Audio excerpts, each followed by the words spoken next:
नमस्कार, एक बार फिर स्वागत है आप सभी का advocate chamber for legal help में। और मैं हूं आपके साथ राजीव कुमार शुक्ला।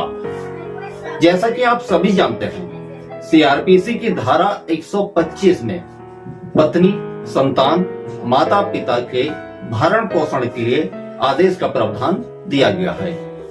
यह भत्ता मेंटेनेंस के लिए बना एक कानून है, जिसमें पत्नी अपने पति से, बच्चे अपने पिता से तथा वृद्ध माता पिता अपने बेटे से गुजारा भत्ता ले सकते हैं जब वह अपनी आजीविका चलाने में असमर्थ हैं। इस कानून का सबसे बड़ा प्रयोग पत्नियों द्वारा अपने पतियों से कोर्ट में गुजारा भत्ता मांगने के लिए किया जाता है।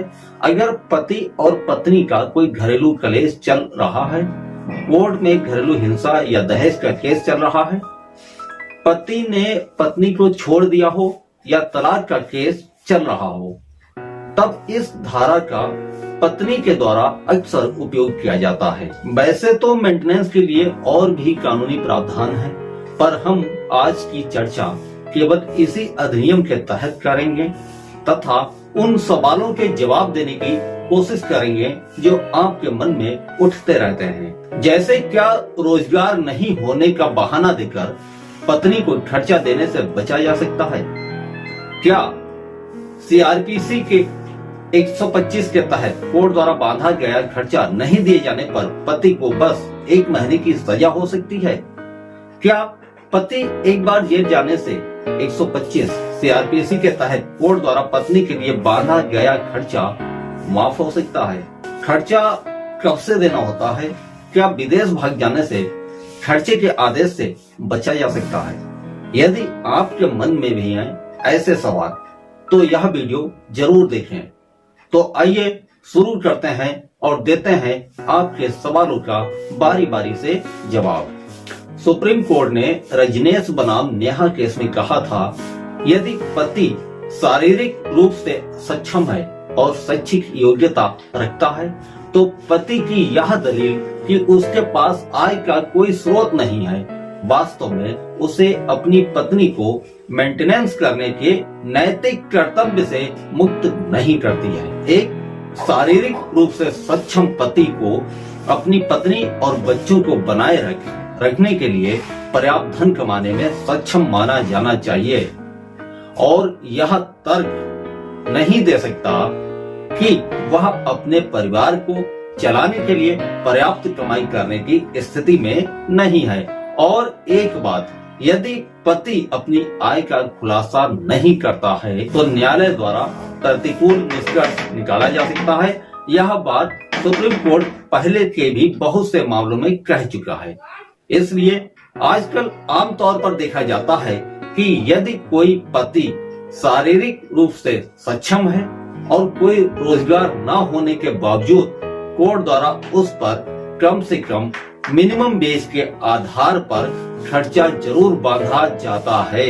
सीआरपीसी की धारा 125(3) में मेंटेनेंस ऑर्डर का डिफॉल्ट करने पर 1 महीने तक की सजा का प्रावधान है। अगर पति किसी महीने का खर्च का भुगतान नहीं करता है और डिफॉल्टर हो जाता है तो इसका मतलब हर महीने का डिफॉल्ट एक अलग डिफॉल्टर माना जाता है। सुप्रीम कोर्ट ने शहादा खातून बनाम अमजद अली केस में फैसला सुनाया था कि 125(3) सीआरपीसी का प्रावधान यह बिल्कुल नहीं कहता कि जब तक पति खर्चे का भुगतान न कर दे तब तक उसे हिरासत में ही रखो। इस प्रावधान के तहत सजा 1 महीने से अधिक नहीं हो सकती, परंतु ध्यान दें कि सुप्रीम कोर्ट ने इस मामले में यह भी कहा था कि 1 माह की समाप्ति के बाद ही एकमात्र उपाय यह होगा कि खर्चे के आदेश का उल्लंघन करने पर पत्नी उसी तरह की राहत के लिए फिर से कोर्ट के पास जा सकती है। इसका मतलब यह बिल्कुल साफ है कि पति को हर महीने के डिफॉल्ट के लिए अलग से हिरासत में भेजा जा सकता है। इसके लिए जरूरी है पत्नी याचिका लगाए। एक और सवाल था, क्या पति के एक बार जेल जाने से 125 सीआरपीसी के तहत कोर्ट द्वारा पत्नी के लिए बांधा गया खर्चा माफ हो जाता है। इस पर हमारा कहना है, सुप्रीम कोर्ट ने कुलदीप कौर बनाम सुरिंदर सिंह में बड़े साफ शब्दों में कहा एक तरफ वसूली को लागू करने के तरीके और दूसरी तरफ बकाया मासिक भत्ते की राशि की वास्तविक वसूली को प्रभावित करने के बीच एक अंतर खींचा जाना चाहिए। किसी व्यक्ति को जेल की सजा देना खर्चे के ऑर्डर को लागू करने का एक तरीका है। यह दायित्व की संतुष्टि का तरीका नहीं, बकाया खर्चे का वास्तविक भुगतान करके ही दायित्व को पूरा किया जा सकता है। जेल भेजने का पूरा उद्देश्य उस व्यक्ति को मासिक भत्ते का भुगतान करने के लिए बाध्य करना है। जो पर्याप्त कारण के बिना आदेश का पालन करने से इनकार करता है, उसे जेल भेजने का उद्देश्य कोर्ट ऑर्डर के अनुसार खर्चा देने के दायित्व का सफाया करना नहीं है। और इस बात को समझ लें, जेल जाने के बाद भी खर्चे के ऑर्डर को लागू करने के लिए कोर्ट आपकी चल या अचल संपत्ति को अटैच कर सकता है। हाल ही में सुप्रीम कोर्ट ने रजनीश बनाम नेहा केस में 4 नवंबर 2020 को कहा था कि खर्चे के आदेश को सिविल कोर्ट की मनी डिक्री की तरह इन्फोर्स किया जा सकता है।